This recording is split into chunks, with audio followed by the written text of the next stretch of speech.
નમસ્કાર મિત્રો, અક્ષર અકાદમીના online platform પર હું પ્રોફેસર ડૉક્ટર બી.સી. રાઠોડ આપનું સ્વાગત કરું છું. મિત્રો, બંધારણની કલમોના પરિચય અંતર્ગત આજે આપણે કલમ નંબર 76ની જોગવાઈ જોઈશું. પણ એ જોગવાઈ જોઈએ પહેલાં હજુ સુધી જો તમે અમારી આ યુટ્યુબ ચેનલમાં જોડાયા ના હોય તો એમાં જોડાઈ જવા વિનંતી છે. હવે જોઈએ આપણે કલમ નંબર 76ની જોગવાઈઓ. કલમ નંબર 76 ભારતના એટર્ની જનરલ કર્યું નથી.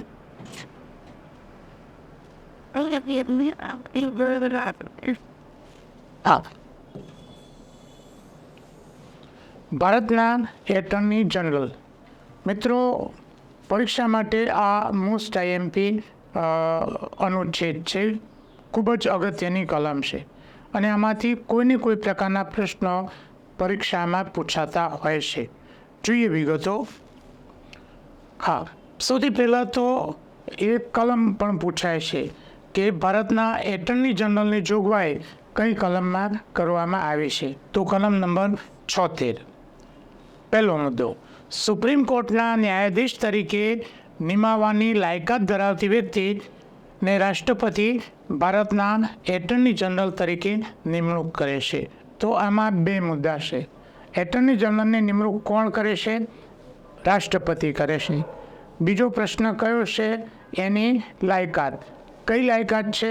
સુપ્રીમ કોર્ટમાં ન્યાયમૂર્તિ તરીકે સિલેક્ટ થવા માટે જે લાયકાત જોઈએ એ લાયકાત એટર્ની જનરલમાં જોઈએ. નંબર 2, રાષ્ટ્રપતિ દ્વારા વખતો વખત સોંપવામાં આવે તે કાયદા વિષયક બાબતોમાં ભારત સરકારને સલાહ આપવાનું અને અદાલતમાં સરકારનો પક્ષ રાખવાનું કામ એટર્ની જનરલ કરશે. બીજા મુદ્દામાં એમની કામગીરી અથવા કાર્ય. કયું કાર્ય છે? રાષ્ટ્રપતિ દ્વારા એમને જે સોંપવામાં આવે તે બાબતોમાં કાયદા વિષયક બાબતોમાં ભારત સરકારને સલાહ આપવાનું, કામની બાબતોમાં. અને બીજું કામ શું છે? અદાલતોમાં જે કેસ થાય એમાં સરકારનો પક્ષ રજૂ કરવાનો.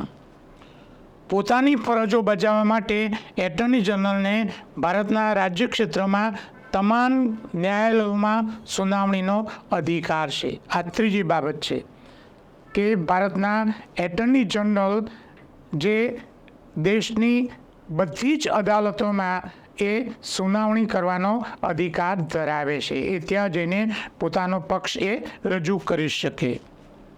એના પછીની વિગતો છે. એટર્ની જનરલ રાષ્ટ્રપતિની રાજી ખુશી હોય ત્યાં સુધી હોદ્દો સંભાળશે. એક આ પ્રશ્ન પણ પરીક્ષામાં પૂછાય છે કે એટર્ની જનરલની મુદત કેટલી? રાષ્ટ્રપતિની રાજી ખુશી અથવા રાષ્ટ્રપતિની મરજી હોય ત્યાં સુધી. ઘણી વખતે મિત્રો એવું બને છે કે સરકાર બદલી જાય એટલે પછીથી નવા એટર્ની જનરલ નિમવામાં આવે છે. રાઈટ? આ વસ્તુ છે એ તમે ધ્યાનમાં રાખો. હા, અને તેમને રાષ્ટ્રપતિ નક્કી કરે તે મહેનતાણું આપવામાં આવે છે. એના પછીનો મુદ્દો પણ પરીક્ષામાં પૂછાય છે કે એટર્ની જનરલ એ દેશના પ્રથમ કાયદા અધિકારી છે. ભારતના પ્રથમ કાયદા અધિકારી કોણ છે? Attorney general. દેશની કોઈપણ અદાલતની કાર્યવાહીમાં એ પોતે ભાગ લેવાનો અધિકાર ધરાવે છે. એટર્ની જનરલની નિમણૂક રાષ્ટ્રપતિ દ્વારા કરવામાં આવે છે.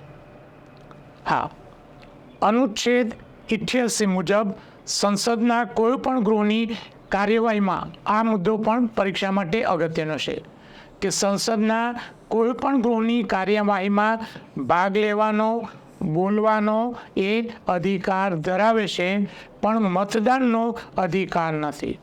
પરીક્ષામાં આ પણ મુદ્દો પૂછાય છે કે ભારતના એટર્ની જનરલ છે એ એટર્ની જનરલને સંસદના કોઈપણ ગૃહમાં, લોકસભા કે રાજ્યસભામાં એમને બોલવાનો અધિકાર છે, એની કાર્યવાહીમાં ભાગ લેવાનો અધિકાર છે. પણ મતદાનનો અધિકાર નથી કે જ્યારે વોટિંગ થાય ત્યારે એમાં મતદાન આપી શકે નહીં. અને મિત્રો, આ જોગવાઈ કઈ કલમમાં છે? કલમ નંબર 88માં છે, જે આપણે એ કલમ આવશે ત્યારે જોઈશું. એટર્ની જનરલ સુપ્રીમ કોર્ટમાં ન્યાયમૂર્તિ તરીકે ચૂંટાવા માટેની લાયકાત ધરાવતા હોવા જોઈએ. એટર્ની જનરલ રાષ્ટ્રપતિની મરજી સુધી હોદ્દો સંભાળશે.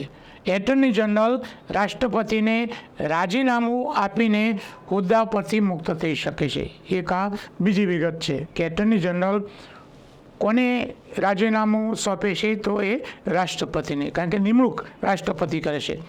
એટર્ની જનરલ કેન્દ્ર સરકાર વિરુદ્ધ સલાહ આપી શકતા નથી. આ એક બીજી બાબત છે, મર્યાદા, કે ભારત સરકાર વિરુદ્ધમાં એ સલાહ આપી શકે નહીં, કે સરકાર વિરુદ્ધ એ વકીલાત કરી શકતા નથી. તો આ વિગતો ભારતના એટર્ની જનરલ અંગેની છે.